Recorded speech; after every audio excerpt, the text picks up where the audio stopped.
In the time of the emperors, the city of Rome was a lot like any big city, noisy and crowded with more than 1 million people. And in many ways, it functioned like a modern city too. Roman engineers were very clever. They developed sewers to dispose of waste and a complex system of aqueducts or channels to carry fresh water into the city, up to 250 million gallons a day. Most of the aqueducts were underground, but a few of the great arches, which also carried water, can still be seen today.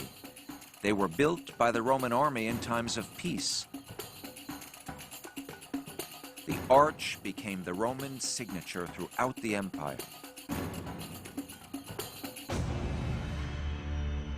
Roman soldiers also built roads, at least 50,000 miles of paved ones, and many more which were unpaved. Some provide the basis for highway systems throughout Europe today.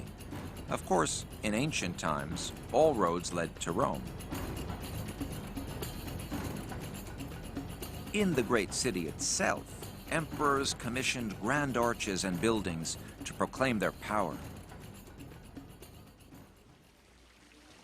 One of the greatest remaining is a temple called the Pantheon. It was dedicated to all the Roman gods and goddesses, many of which the Romans adopted from the people they conquered, including the Greeks. The Romans were also inspired by Greek architecture, but they were practical builders and added ideas of their own. For example, the Pantheon has one of the largest single-span domes in the world.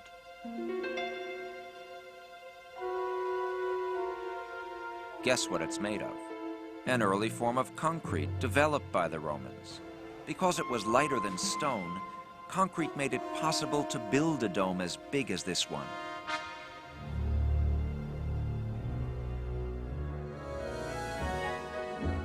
In ancient times, the dome was covered with gleaming bronze. The opening at the top, called the oculus, was meant to symbolize the eye of heaven or the sun. Light coming through the oculus gives the building a different feeling all through the day.